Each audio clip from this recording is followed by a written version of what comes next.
While in the hospital, I saw a news report about a luxury cruise on screen. My wife betrayed me. You won't believe what I uncovered, an affair so brazen. It shattered the life I thought I knew. They thought they could keep it hidden, but I was watching. I'm about to reveal everything. The lies, the betrayal, and the shocking truth they never wanted me to find. Stay with me, because once you know what I know, you'll never see them the same way again. Every morning, like clockwork, I'd wake up at 6 a.m. to the hum of the city that never quite made it through the double-paned windows of our bedroom. My day always started the same way, a quick stretch to loosen stiff muscles, a short but intense workout in our home gym, followed by a hot shower that seemed to wash away whatever sleep still clung to me. By the time I made it to the kitchen, Isla would already be there. She had a routine as well, always in that silk robe, standing by the stove with a faint vanilla candle burning nearby. The smell of freshly brewed coffee filled the room, and the sight of her, the perfect picture of grace, never failed to put me at ease. At least back then. She'd glance up from the stove and smile, her green eyes meeting mine as she handed me a steaming cup of coffee. "How's your day looking?" she'd ask, her voice soft and calm. "Busy, as always," I'd reply, taking the cup and sipping from it. The warmth of the coffee seemed to push away the lingering chill of the morning, but something about her smile never quite reached her eyes. Back then, I brushed it off, assuming it was just the morning fog or the weight of her own responsibilities. I never stopped to think it might be something more. Our life together seemed flawless, at least on the surface. We lived in a sprawling house in Silverbrook Heights, a neighborhood where perfection wasn't just expected, it was a requirement. Every driveway had a sleek luxury car, every lawn was immaculate, and every family carried themselves with a sense of pride that bordered on arrogance. My career had taken off by the time I was 30, and by 35, I was on the cover of business magazines, featured in profiles that praised my drive, my determination, my ability to close deals that others wouldn't even attempt. People whispered my name at events, admiring the man who had it all: success, wealth, and a wife who looked like she had stepped off the cover of a fashion magazine. Isla was everything a man could want: intelligent, beautiful, and poised. But what we had, I now realize, wasn't what I thought it was. Our mornings, as predictable as the ticking of a clock, were more routine than real. Even then, there were signs that something was off. I just didn't see them. When I think back, I can't help but remember those small moments that now feel so significant. There was the time I came home early from a business meeting and found her sitting on the couch, scrolling through her phone with a look on her face that vanished the moment she noticed me. Or the time she'd slip away into another room to take a phone call, lowering her voice as if the walls themselves had ears. She always had a reasonable explanation: a friend in need, a charity event, something urgent at work. And I, busy with my own career and too trusting to question her, accepted every word without hesitation. What reason did I have not to trust her? She was my wife. She was supposed to be my partner, the one person I could count on no matter what. But slowly, little things began to pile up. There was the unfamiliar cologne I smelled on her blouse one evening, the missed calls from numbers I didn't recognize, the way she suddenly seemed to guard her phone like it was a diary filled with secrets. I told myself I was imagining things, that I was being paranoid, that the pressures of work and the demands of our social circle were getting to me. After all, I had everything a man could want: a successful career, a beautiful home, a wife who turned heads wherever she went. And yet, there was something gnawing at me, a sense of unease I couldn't shake. I ignored it at first, burying myself in meetings, negotiations, and late nights at the office. But the harder I tried to push those feelings down, the more insistent they became. It wasn't just the small, subtle changes in her behavior that set me on edge. It was the feeling that I was no longer a part of her world. Conversations that used to flow effortlessly became stilted. Questions that once sparked genuine discussion were met with short, practiced responses. The warmth that had once defined our relationship seemed to have cooled, replaced by a formal politeness that felt more like a business transaction than a marriage. I began to feel like an outsider in my own home, a stranger looking in on a life that no longer felt like mine. But still, I hesitated. I didn't want to believe that something was wrong, that the woman I loved, the woman I had built a life with, was pulling away from me. So, I told myself it was just a phase, a rough patch that would pass with time. Then one morning, everything changed.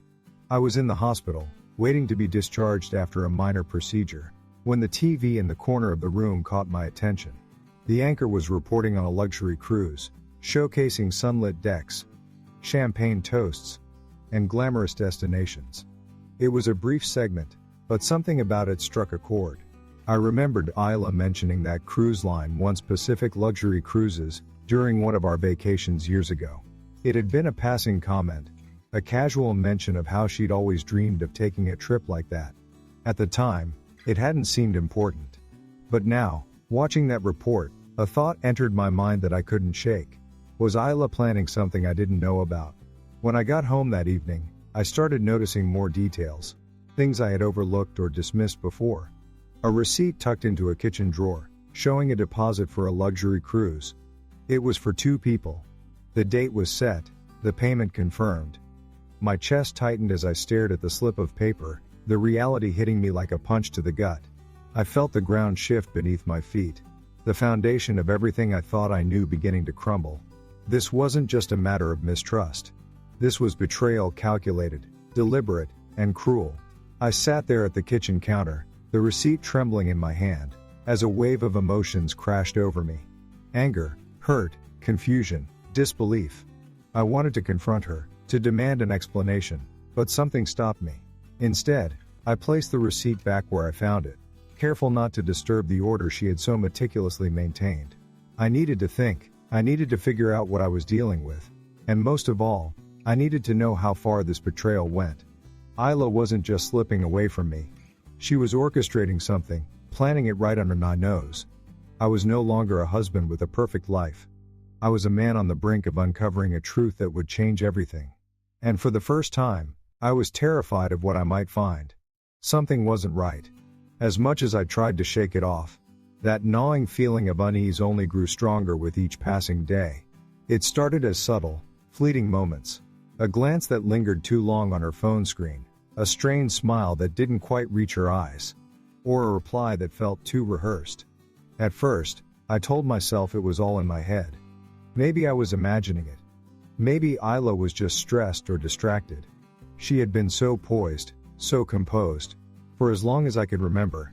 But now, that perfect facade of hers felt more like a carefully constructed mask. And I was starting to see the cracks. The more I paid attention, the more unsettling the details became. One night, after dinner, I found myself watching her as she cleared the plates from the table. She moved quickly, almost hurriedly, avoiding my gaze as if she was afraid I'd see something I wasn't supposed to. When her phone buzzed on the counter, she reached for it almost instinctively, as though she couldn't bear the thought of me glancing at the screen. Her reaction was too quick, too guarded. "Who was that?" I asked casually, trying to sound more curious than concerned. She barely looked up as she said, "Just a friend from work. Nothing important." But the way she turned away so quickly, the way she kept her phone in her hand even as she carried the plates to the sink, told a different story. The change in her behavior wasn't dramatic, but it was enough to leave me on edge. Isla had always been a woman who thrived on control. Her days were meticulously planned, her outfits perfectly curated, her every word measured and deliberate. But now, it felt like she was struggling to maintain that control. There were moments when she'd slip, when her tone would falter, or her movements would become rushed. One evening, she came home late from one of her business dinners. I was waiting in the living room, pretending to read the paper, but really, I was just trying to make sense of what was happening. She walked in, her heels clicking against the tile, and gave me that same polished smile she always did. "Long day?" I asked, watching her closely. "Yeah," she replied, dropping her purse on the counter. "It was a last-minute meeting. You know how it is." But her voice lacked the usual confidence. It sounded almost tentative. I wanted to believe her. I wanted to trust that these late nights, these phone calls, these tiny cracks in our perfect world were just normal hiccups in a busy life. But I couldn't, not anymore. I started to notice other things I had never paid attention to before. The way she'd glance at the clock more often, as if counting down to something. The faint scent of cologne that wasn't mine lingering on her clothes. The missed calls from unfamiliar numbers. Each new detail was like a pebble dropping into a pond. sending ripples of doubt through my mind. I started asking myself questions I never thought I'd have to ask. Where was she really going? Who was she really meeting? And most importantly, why was she hiding it from me? I thought about confronting her. The idea crossed my mind more times than I can count. I'd imagined sitting her down, looking her straight in the eye, and demanding the truth. But every time I got close, something stopped me. Maybe it was fear of what I might hear if I pushed her too hard. Maybe it was denial, a desperate hope that I was wrong, that she was still the woman I fell in love with, that our life was still as perfect as it looked on the surface. Whatever the reason, I kept quiet. I played along, pretending not to notice when she slipped out of the room to take a call, or when she came home a little later than usual. But inside, I was watching, waiting. The trust I had always placed in her was beginning to erode, and I couldn't ignore it any longer. One day, after she left for work, I found myself sitting in the kitchen, staring at the counter where her phone had buzzed so many times. The house was quiet, the only sound the faint hum of the refrigerator. I looked around the room, the gleaming countertops, the perfectly arranged flowers on the table, the vanilla candle still sitting on the windowsill. Everything seemed so normal, so perfect. And yet, it felt hollow. I reached into the drawer beneath the counter, where we kept receipts, bills, and other paperwork. My hand brushed against something, and I pulled it out without thinking. It was a receipt, just a small slip of paper, nothing special. But the moment I saw the name Pacific Luxury Cruises printed at the top, my stomach dropped. I scanned the receipt, my eyes quickly taking in the details: 2 passengers, a departure date just weeks away, a staggering price tag. I felt the blood drain from my face. It wasn't just the money that hit me, it was the confirmation that Isla was planning something big, something she hadn't told me about. I sat there, staring at the receipt, my mind racing. I could almost hear my heartbeat in the quiet room. This wasn't just a business dinner or a late-night meeting. This was something entirely different. And the fact that she hadn't mentioned it to me, not even in passing, made it clear that she was hiding it. The pieces began to fit together in a way that made me sick to my stomach. The guarded phone, the late nights, the change in her demeanor, it all pointed to one conclusion. One I couldn't bring myself to say out loud. But there it was, staring me in the face. Isla wasn't just drifting away from me. She was planning to leave. And she was doing it with someone else. I put the receipt back in the drawer, carefully placing it where I found it. My hands were trembling, my thoughts a chaotic whirlwind. I tried to tell myself it didn't mean anything, that I was reading too much into it. But deep down, I knew the truth. The woman I thought I knew, the life I thought we shared, was slipping through my fingers. And the more I tried to hold on, the more I realized that everything I believed in was nothing more than an illusion. I had always been the one in control, the one who knew how to navigate any situation, how to close any deal. But now, I was lost.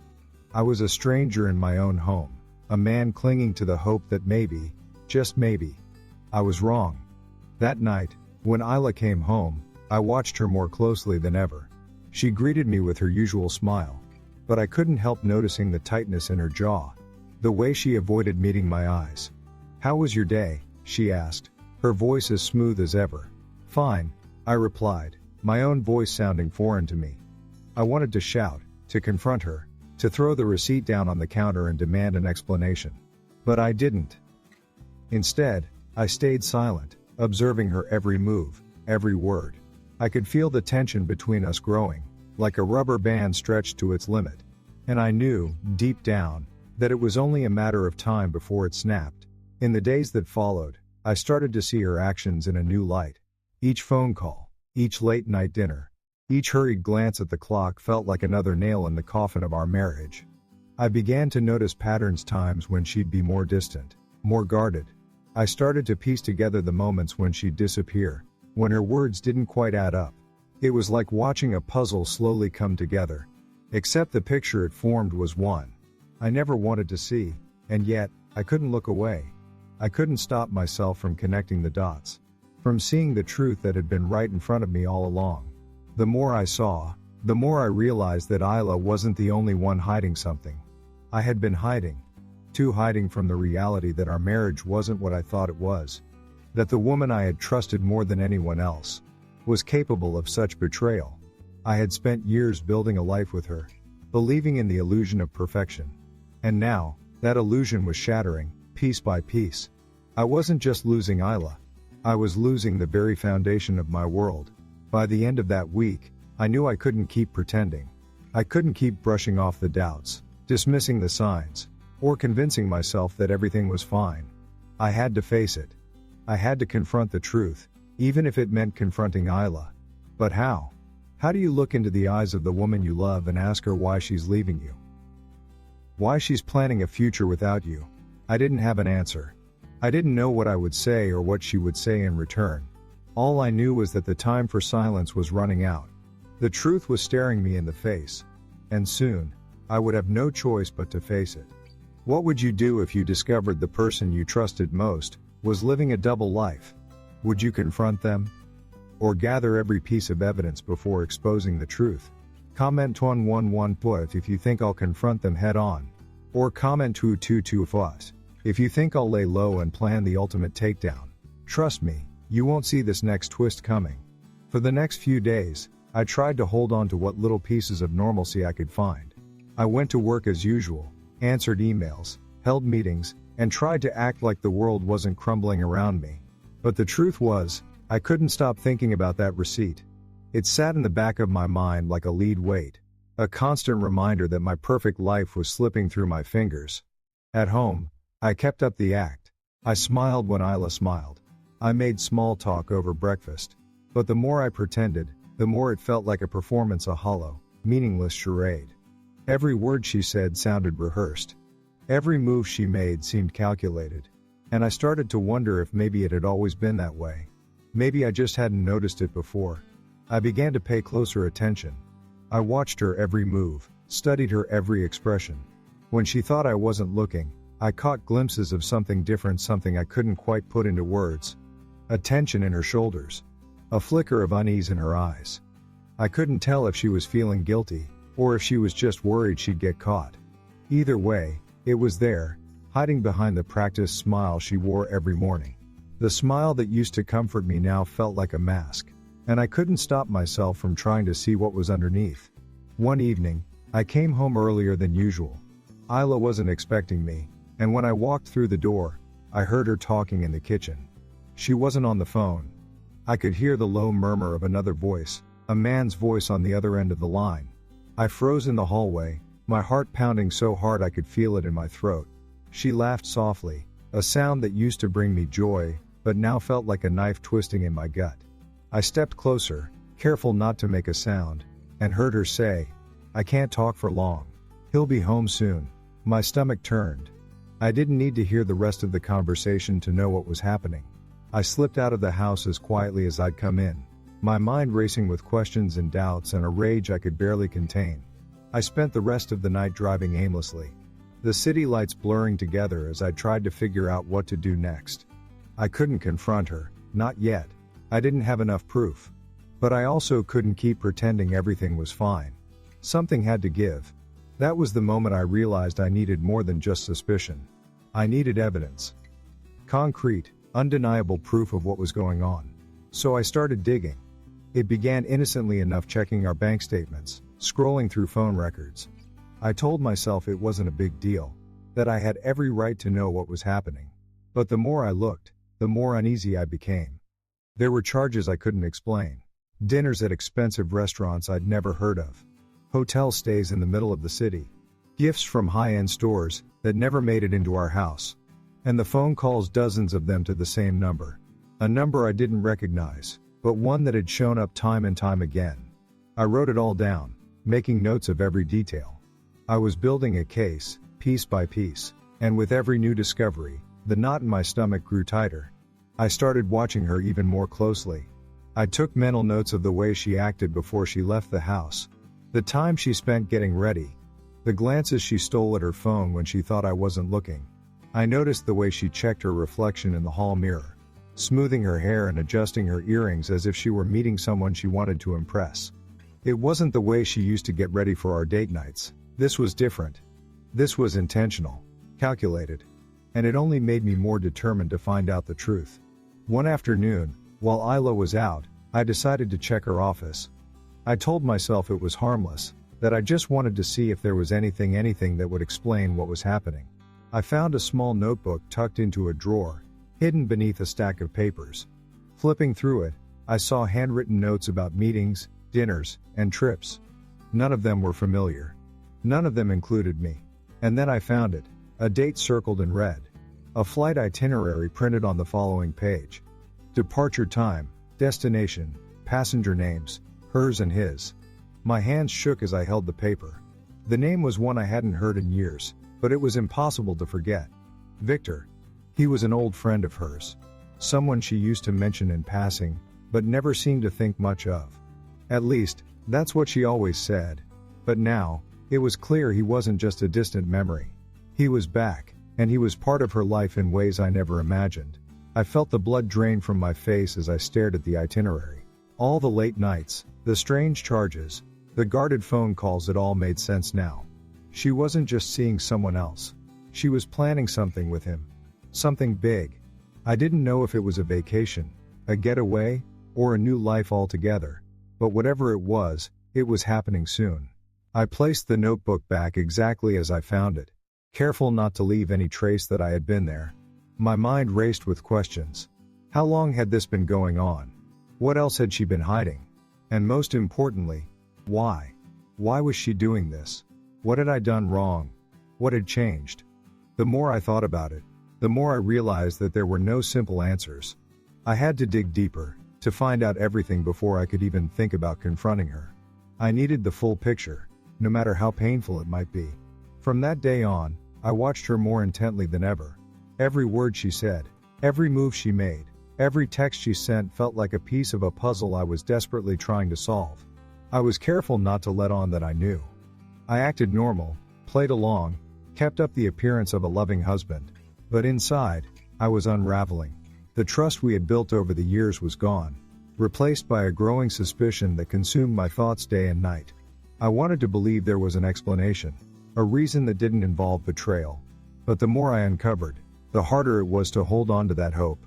Isla was slipping away from me, and there was nothing I could do to stop it.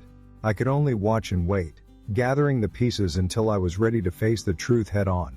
After weeks of piecing together the clues, I finally had enough to make sense of the pattern. Isla's late nights, the constant phone calls, the guarded conversations, all of it led back to one undeniable fact. She wasn't just hiding something. She was building a new life. The realization hit me harder than I expected, even though I'd suspected it for a while. Seeing the evidence laid out, credit card charges, strange hotel receipts, cryptic text messages, made it feel painfully real. I didn't know how to respond. Should I confront her outright? Should I wait for her to slip up again? I felt trapped, caught between wanting to shout and scream and wanting to keep my cards close to my chest. Every interaction with her now felt like a game of chess, and I wasn't sure if I was winning or losing. One evening, as Isla got ready for another work dinner, I couldn't help but watch her more closely than usual. She moved quickly, her hands trembling ever so slightly as she fastened her necklace. She avoided my gaze in the mirror, focusing instead on the tiny clasp. The air between us felt heavy, suffocating, and I knew she could sense it. "You're quiet tonight," she said casually, not looking up from her reflection. "Long day at the office," I replied, my voice steady, giving nothing away. She nodded, her expression unreadable, and then picked up her purse. "Don't wait up," she added before walking out the door. The moment it closed behind her, I exhaled, feeling the weight of her absence settle over the house like a blanket. It was ironic, really. Her leaving was supposed to be temporary. Just another night out. But now it felt like each time she walked out that door, she drifted further and further away. I waited a full hour before I started my search. I had learned by now that rushing into it only made me feel more desperate, more like a man chasing shadows. This time, I wanted to be thorough. I opened her desk drawers, the ones she kept locked, but never bothered to hide the key for. Inside, I found what I was looking for: an envelope filled with printed emails and itineraries. My hands trembled as I flipped through them, each one more damning than the last. There were references to private dinners, trips out of town, and a future that didn't include me. The name Victor appeared repeatedly, as if it was mocking me, daring me to ignore it. I tried to breathe, tried to stay calm, but the betrayal stared back at me in black and white. This wasn't paranoia. This wasn't a misunderstanding. Isla had been planning this for months, and she hadn't even tried to cover her tracks well enough. It was almost as if she didn't care if I found out. I sat back in the chair, holding the papers in my lap, and let my mind race. What did it mean? What was she thinking? Was she planning to leave me, or was this just an elaborate affair? A temporary escape from the life we built together? Either way, it didn't matter. The damage was done. Every word on those pages confirmed what I had feared the most. Isla had chosen someone else. Something else, over us. Over me. I stared at the papers until my eyes blurred, the weight of it all pressing down on me like a stone. I wanted to tear them up, to burn them, to destroy the evidence so I wouldn't have to face it anymore. But I knew better. I knew I needed to hold on to it, to keep it as proof of what was happening. I needed it to confront her, to protect myself if this turned into something even uglier than it already was. The next morning, I went about my routine as if nothing had changed. I showered, shaved, and put on my suit like I always did. Isla was in the kitchen when I came downstairs, making coffee and humming softly under her breath. She looked up and smiled at me, that same perfect smile she always wore. But now it felt empty, like it was there only because she thought it should be. "Coffee's ready," she said, sliding a cup across the counter toward me. "Thanks," I muttered, taking the cup and sipping from it. I wanted to ask her what she was really doing last night. I wanted to throw the papers down in front of her and demand an explanation. But I didn't. Instead, I nodded, pretended everything was fine, and headed out the door to work. As I drove to the office, my mind wandered back to the emails, the itineraries, the unmistakable evidence of her betrayal. I tried to focus on the road, to keep my hands steady on the wheel, but my thoughts were a storm. I couldn't control. I kept seeing her face in my mind, the way she looked at me that morning, calm, composed, and so damn convincing. How had I not seen it sooner? How had I been so blind? The answers didn't come, and by the time I reached the office, I was no closer to understanding why she had done this. All I knew was that I couldn't keep living like this. I couldn't keep pretending that everything was okay when it so clearly wasn't. But I also couldn't let her know I knew, not yet. I needed more time to think, to plan, to figure out my next move. Back at home that evening, I went through the motions. Dinner, small talk, TV in the background. Isla was charming, attentive, and acted as if nothing was wrong. But I could see through it now. Every laugh sounded forced, every word carefully chosen. It wasn't the natural ease we once had. It was an act, and I hated it. I hated that she could sit there, next to me, and pretend that she wasn't planning to leave. Or maybe she thought I was too oblivious to notice. Maybe she underestimated me. The thought made me angry, but I kept it hidden. I had to. The last thing I wanted was for her to know I was onto her. Not yet. As the days turned into weeks, I kept gathering evidence. I started checking our financial records more regularly, noting every unexplained expense, every transaction that didn't fit. I kept a journal, writing down dates, times, and observations. I felt like a detective in my own life, piecing together a case I never wanted to build.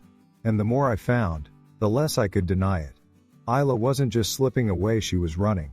Running towards something, someone, who wasn't me. And no matter how much it hurt, I couldn't ignore it anymore. The life we had built was a lie, and I was finally seeing it for what it was. I wasn't going to confront her until I was ready, until I had everything I needed. But the truth was, I wasn't sure if I'd ever be ready. Every night felt heavier than the last, and every day became another exercise in keeping it together.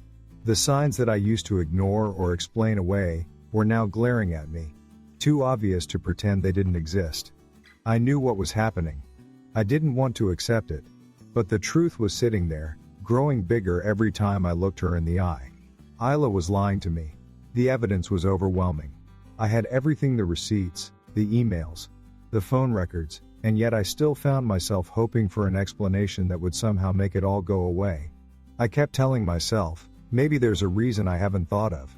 Something she hasn't told me. But the hope was starting to feel pathetic. I had to face the fact that I wasn't the only one in her life, and maybe I hadn't been for a long time. As much as I wanted to keep my distance and play it cool, It was impossible not to notice the little changes in her behavior. The late nights were more frequent now, and her excuses were starting to blend together, like lines from a poorly written script. She'd say she was out meeting clients or attending last-minute work events. But when I asked her any detail about who was there or what the meeting was about, her answers were vague and rushed. Just the usual crowd, she'd say, brushing off my questions like they were interruptions rather than genuine concern. Nothing exciting. But it wasn't just her words that bothered me. It was the way she said them, quick, rehearsed, and with a tight smile that didn't match the tension in her voice. She had always been a calm, collected person, but now, she seemed almost skittish, as if any wrong step might cause the whole facade to crumble. I tried to act normal around her, but it wasn't easy. Every time I saw her pick up her phone and glance at it, my stomach tightened. I wanted to ask her who she was texting. I wanted to snatch the phone from her hand and read every message. But I couldn't do that. I had to stay patient, to gather more proof before I confronted her. And so, I kept watching. I noted the times she'd leave the house and the excuses she gave. I memorized the name of that number that kept popping up on her call log. And each time she came back late, her makeup still fresh and her hair perfectly done, I'd force a smile and ask, "How was it?" She'd respond with the same vague, distracted answer every time, her words ringing hollow in the space between us. One day, I decided to follow her. I couldn't stand the thought of sitting at home, pacing around the kitchen, waiting for her to come back. So, I made up an excuse of my own. "I've got some work to finish at the office," I told her as I grabbed my keys. "I might be late tonight." She barely looked up from her phone and simply nodded. "Okay," she said, her voice neutral. But I could tell she wasn't paying attention. It made me angry that she didn't even care enough to question why I was suddenly working late. Angry that she was so caught up in whatever she was doing, that she couldn't see how much this was tearing me apart. I left the house, parked my car a few blocks away, and waited. When she finally left, I followed her. I kept my distance, careful not to get too close, but close enough to see where she was going. She drove across town, past her usual haunts, and eventually pulled into the parking lot of a high-end hotel. I watched her walk inside, dressed to the nines, her heels clicking against the pavement. She didn't look back. She didn't hesitate, and I felt something inside me break. I sat in my car for what felt like hours, staring at the hotel entrance. I wanted to go inside, to confront her then and there, to demand to know who she was meeting. But I knew it wasn't the right time. I didn't have all the pieces yet. I needed to know for certain who she was with, what she was doing, and why she was doing it. Without that, she'd deny everything, turn it all around on me, and somehow make me look like the bad guy. No, I couldn't let that happen. I had to wait. I had to be sure. So, I stayed in the car, my hands gripping the steering wheel until my knuckles turned white. I kept telling myself, just wait a little longer. You'll get what you need. When she finally emerged hours later, her makeup still flawless and a slight, satisfied smile on her lips, it felt like a punch to the gut. She didn't look like a woman coming back from a boring work meeting. She looked radiant, like she'd just spent time with someone who made her feel alive. It was a look I hadn't seen on her face in months, maybe years. It was a look she used to have when we first fell in love. And now, it was for someone else. I followed her home, keeping enough distance so she wouldn't notice. When we pulled into the driveway, I parked down the street and watched her go inside. She didn't even glance around. She had no reason to think I'd followed her. She thought I was still at the office. The thought made me sick.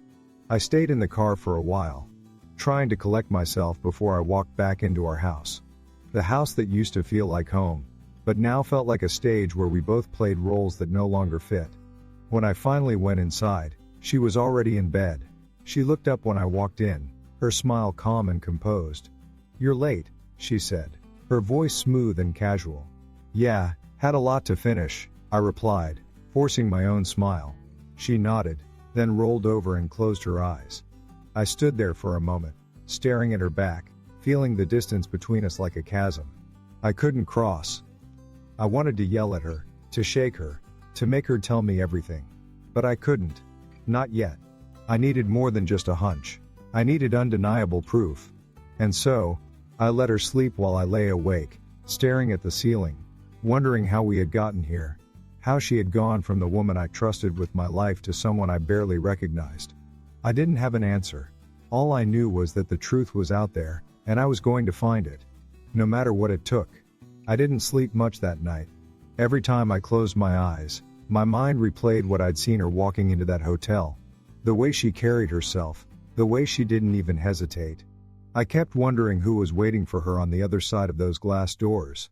Who had taken my place in her world? I told myself I'd figure it out eventually. But the waiting was unbearable. I lay there in the dark, the ceiling fan spinning above me, listening to Isla's even breathing. She was sound asleep, as if nothing was wrong, as if she hadn't just spent the evening with someone else. It made me feel like I was losing my mind. The next morning, I got up before she did, determined to keep up the appearance that everything was normal. I made coffee, left her cup on the counter the way I always did, and left for work without a word. My stomach was in knots the entire drive. I couldn't shake the feeling that I was living in some kind of twisted parallel universe. At the office, I went through the motions, checking emails, making calls, attending meetings, but my thoughts never left her. Every free moment, I found myself pulling up the notes I'd started keeping. Dates, times, names, every detail I could remember, carefully logged. It wasn't just for my own clarity anymore. It was so I'd have something solid when the time came. I couldn't afford to let her talk her way out of it. Not when everything I'd seen, everything I'd discovered, pointed to a betrayal so deep it left me breathless. By lunchtime, I couldn't stand it any longer. I went out to the car and sat there with my phone, scrolling through old photos of us. Pictures from vacations, holidays, random snapshots of us smiling, holding hands, looking happy. I kept thinking, when did it change? Was there a moment I missed? Was there something I could have done differently? I wanted to believe that there had been a turning point, something I could identify and fix. But as I stared at those pictures, all I saw were the lies hiding in plain sight. I'd been so focused on building a life with her that I hadn't noticed when she started pulling away. Now it was obvious. Too obvious. When I got home that evening, she greeted me like nothing had happened. She was cooking dinner, the smell of garlic and herbs filling the kitchen. "How was work?" she asked, her voice light, almost cheerful. "Fine," I said, setting my bag down by the door. I watched her for a moment, stirring the sauce on the stove, humming softly. She looked so normal, so at ease. It was infuriating. How could she act like everything was okay? Like she hadn't spent the night before sneaking around behind my back. I wanted to call her out right then and there, to tell her I knew what she was doing. But I didn't. I couldn't. Not yet. I went upstairs and closed the bedroom door behind me. I sat on the edge of the bed, my hands clasped in my lap, trying to steady my breathing. I had to be careful. If I pushed too hard too soon, she'd shut down or find a way to turn it around on me. That was how she worked. She was always one step ahead, always in control. But not this time. I wasn't going to let her manipulate me. I'd wait. I'd keep collecting evidence until there was no way for her to deny it. Until the truth was so undeniable that she'd have no choice but to admit what she'd done. The next few days passed in a blur of tension. Every time she left the house, I felt a knot in my stomach. I wanted to follow her again, but I knew I couldn't make it a habit. If she caught on, it would ruin everything. So I waited. I spent my evenings going through our bank records, looking for patterns, for anything that could confirm what I already suspected. And I found them. Charges at restaurants I'd never heard of. Hotel bookings that didn't match up with any trips we'd taken together. Gifts that never made it into our house.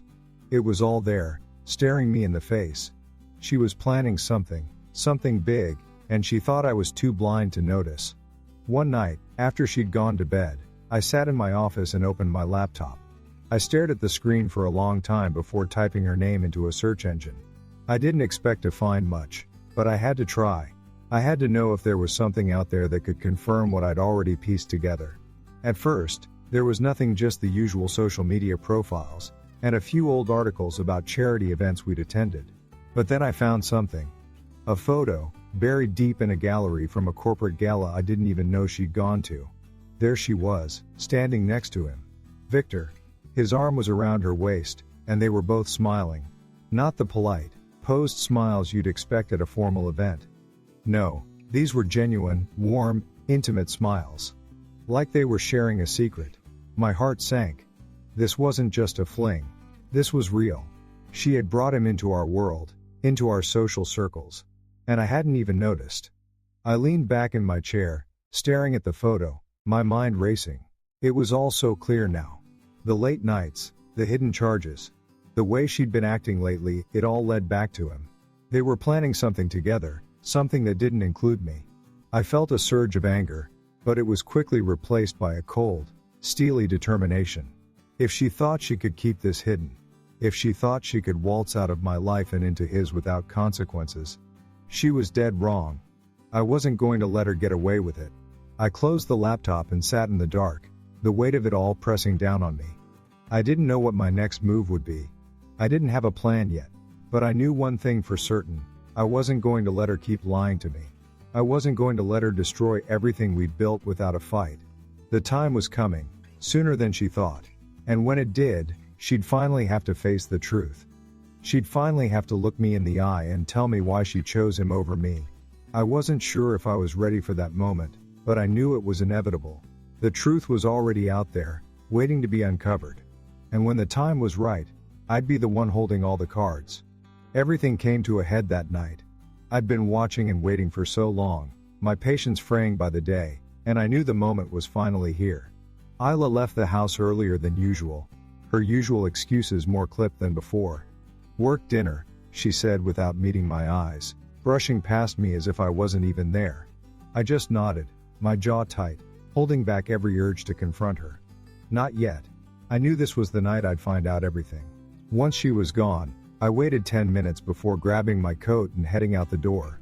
The cool night air hit me like a slap to the face, but I barely noticed.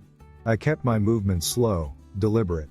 I didn't want to risk her spotting me or catching on. I slid into my car, parked a few blocks away, and waited. My hands gripped the steering wheel, my pulse pounding in my ears. I kept glancing at the dashboard clock, counting down the seconds until I knew it was safe. When I finally saw her car drive past, heading toward the downtown district, I pulled out and followed at a distance. The streets were quieter than usual. The city lights throwing long shadows across the pavement. My headlights barely reached the back of her car, but I didn't need to see much. I knew where she was going. She always took the same route, made the same turns. The pattern was so familiar by now that I could have driven it blindfolded.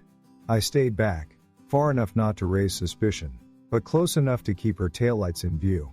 Every corner she turned felt like a challenge, as if she knew I was following and was testing me. But I didn't lose her. I couldn't. Not tonight. Eventually, she pulled into a parking garage near the old business district, a place she'd never mentioned before. I waited until she was out of sight before parking on the street and slipping inside. The air was stale, the dim lights overhead casting eerie glows on the concrete walls. I heard her heels clicking in the distance, echoing off the walls as I kept my distance. She walked with purpose, her posture straight, her pace brisk. This wasn't a casual meeting. She was going to see him, and I was finally going to see for myself. My heart was pounding so loudly that I was sure she'd hear it if I got too close. I stayed back, ducking behind pillars, moving only when I was sure she wasn't looking. She reached an elevator, pressed the button, and stepped inside without hesitation.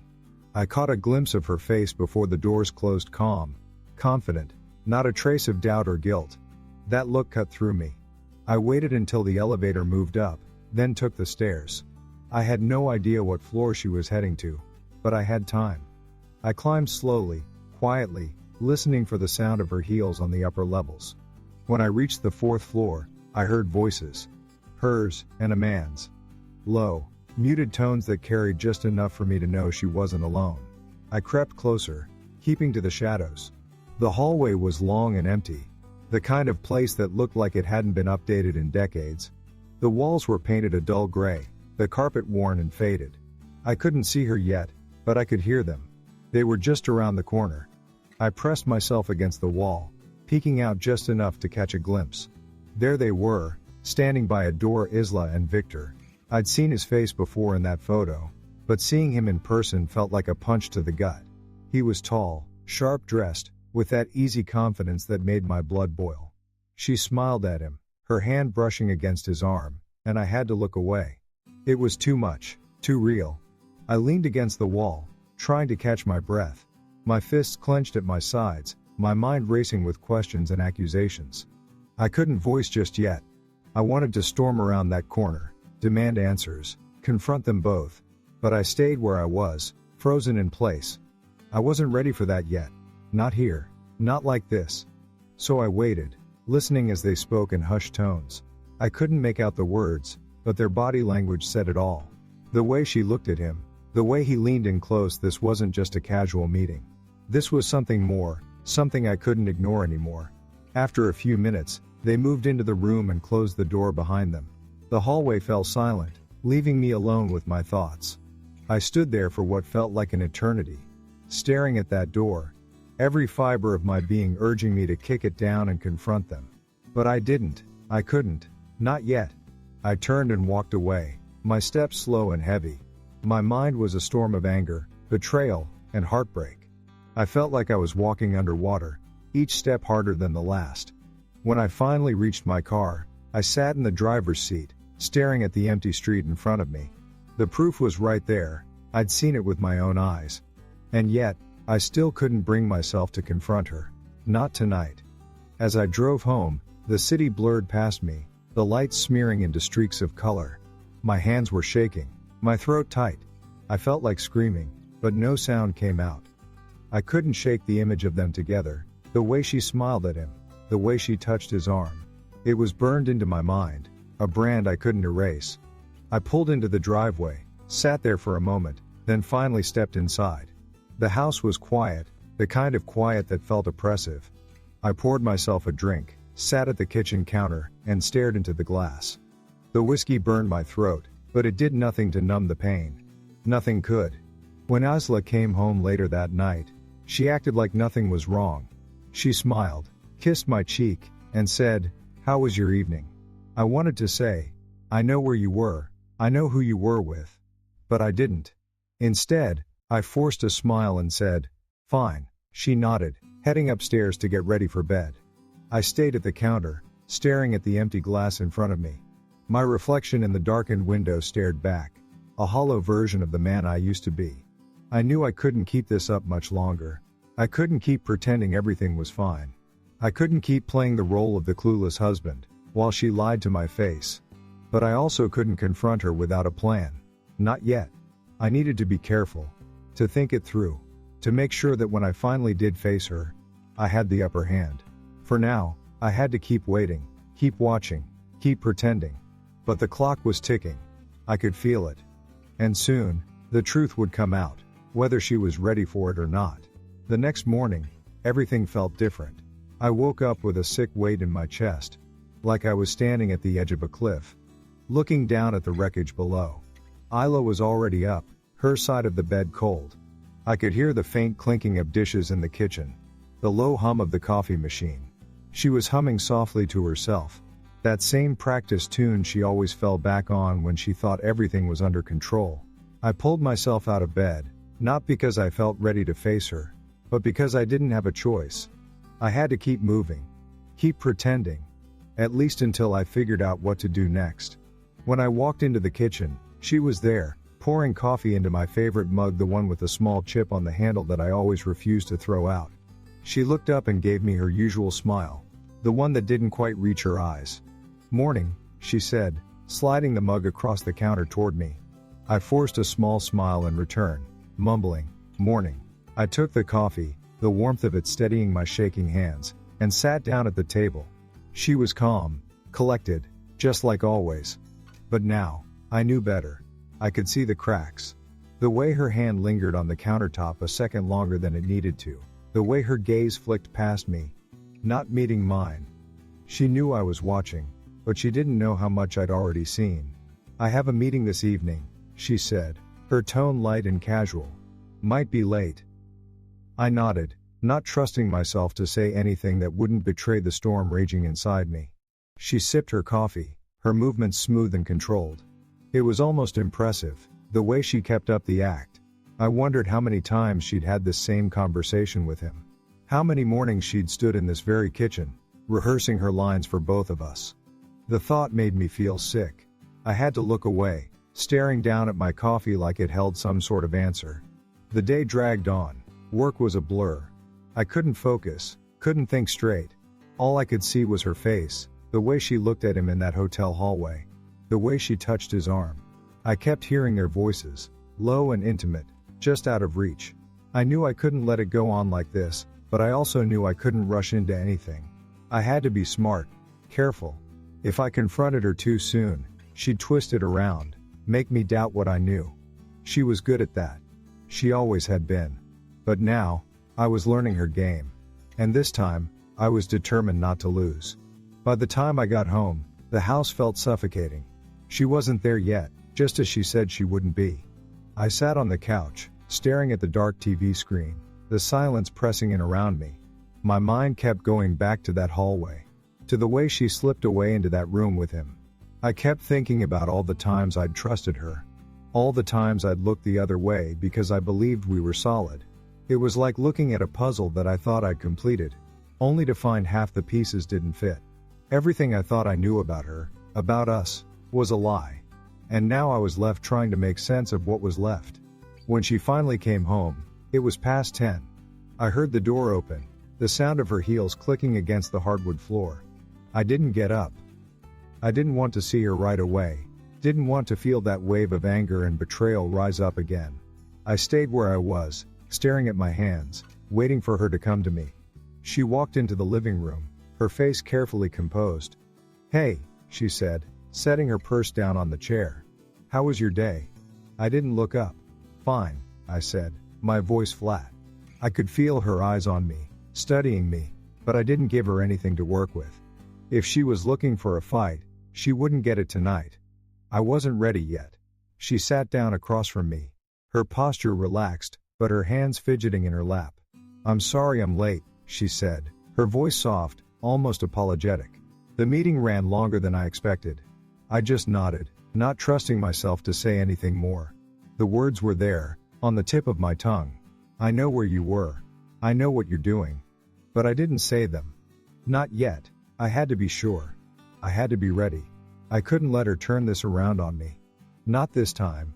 When she went upstairs to change, I stayed on the couch, staring into the dark. The quiet was almost unbearable. I wanted to scream, to smash something, to do anything to release the pressure building inside me. But I didn't. I just sat there, waiting, my fists clenched at my sides. I told myself I'd find the right moment, the right way to confront her. I told myself I'd make her see what she'd done to us, to me. But as the minutes ticked by, all I felt was a deep, aching emptiness. The life we'd built together was gone, shattered by her lies. And no matter how much I wanted to fix it, I knew it was too late. I had reached the end of my patience, the end of my carefully constructed silence. The moment had finally come to break through the walls of lies and confront Isla for what she had done to me, to us. I spent the day quietly rehearsing what I would say, running over every possible scenario in my head. No matter how many ways I imagined it, there was no version of this conversation that didn't end in chaos. But I didn't care anymore. I was done waiting, done pretending. It was time to lay it all out on the table, and see what was left when the dust settled. When she came home that evening, she was carrying her usual air of practiced calm. She set her purse down on the entryway table, her keys jingling against the wood. "Hey," she said softly, not meeting my eyes. I could see the tension in her shoulders, the faint flicker of something close to worry in her expression. Maybe she already knew that something was coming. Maybe she could feel the shift in the air. "How was your day?" I stared at her for a moment, trying to keep my voice steady, my hands still. "We need to talk," I said, my tone sharper than I intended. She froze for half a second before recovering, but I caught it. I caught that tiny moment of fear flashing across her face. "About what?" she asked. Her voice as even as she could make it, but I could hear the edge, the strain. "About you," I said, stepping closer. "About where you've been going. About who you've been seeing." Her lips parted slightly, and for a brief moment, I thought she might deny it, might launch into some elaborate explanation. But she didn't. She just stood there, staring at me, her hand still resting on her purse. "What are you talking about?" She finally asked, her voice quiet but taut, as if she was bracing herself. You know exactly what I'm talking about, Isla, I said, my voice rising. I couldn't keep it calm anymore. All the anger, the hurt, the betrayal, it all spilled out. I know about the hotel. I know about Victor. I've known for weeks. You've been lying to me. Sneaking around. And I want to know why. My chest was heaving, my fists clenched at my sides, but I forced myself to meet her gaze. I wanted her to see the damage she'd done, to understand how deeply she had cut me. Her face went pale, and for the first time, she looked genuinely shaken. I don't know what you're talking about, she said weakly, but I could see the cracks forming. The calm facade she'd always maintained was crumbling right in front of me. I've been working late. That's all. You're reading too much into this. Don't lie to me, I snapped, my voice echoing through the room. I followed you, Isla. I saw you go into that hotel. I saw you with him. So don't stand there and pretend this is all in my head. I have the receipts, the emails, everything. You can't talk your way out of this. She looked away then, her hands trembling. She didn't have an excuse this time. She didn't have a way to explain it all away. The truth was staring her in the face, and there was no escaping it. She took a deep breath, her shoulders rising and falling as she turned back to me. I'm sorry, she said, her voice barely above a whisper. I didn't mean for it to happen this way. I laughed bitterly, shaking my head. Didn't mean for it to happen this way. What exactly did you mean for it to happen, Isla? Did you mean to rip our marriage apart? Did you mean to lie to my face every single day? I trusted you. I built a life with you, and you threw it all away. Tears welled up in her eyes, but I didn't let myself feel sorry for her. Not this time. It wasn't supposed to go this far, she said, her voice cracking. I felt trapped. I felt like I couldn't breathe anymore. Victor, he was someone who understood. Someone who made me feel alive again. Her words hit me like a freight train. Alive again. What did that mean? Had our entire life together been dead to her? Had I just been a placeholder, a means to an end? I clenched my fists so tightly that my nails dug into my palms. Do you have any idea what you've done to me? I asked, my voice trembling with anger. Do you even care? While you were off feeling alive again, I was here. I was building a future for us, fighting to keep our life together. And all the while, you were plotting your escape. With him. With Victor. I practically spat his name, the bitterness seeping into every syllable. She shook her head, tears streaming down her cheeks. I didn't want to hurt you, she said. I swear I didn't. I didn't know how to stop. I didn't know how to tell you I wasn't happy anymore. I let out a bitter laugh, the sound harsh and cold. You didn't know how to stop? You didn't know how to tell me? So instead you lied. You cheated. You stole our life and gave it to someone else. Do you even hear yourself, Isla? Do you even realize how selfish that sounds? She covered her face with her hands, her shoulders shaking as she sobbed. For a moment, I felt the urge to comfort her, to reach out and hold her like I used to. But then I remembered all the nights I spent alone, wondering what I'd done wrong. I remembered the way she smiled at Victor, the way she touched his arm. And I stayed where I was, my anger simmering just beneath the surface.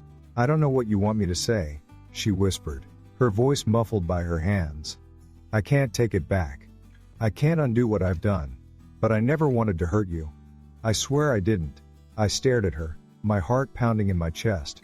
I wanted to believe her, wanted to believe that she hadn't meant to destroy everything we had. But the truth was, she had. Whether she intended it or not, she had broken me. And I didn't know if I could ever forgive her for that. I don't know what happens next, I said. Finally, my voice low and strained. I don't know if I can forgive you, Isla. I don't know if I can ever trust you again. But what I do know is that I can't keep living like this. I can't keep pretending that everything's okay when it's not. You've made your choices. And now, you're going to have to live with them. She didn't say anything. She just stood there, tears streaming down her face, her shoulders slumped in defeat. I turned and walked out of the room, my chest heaving, my mind spinning.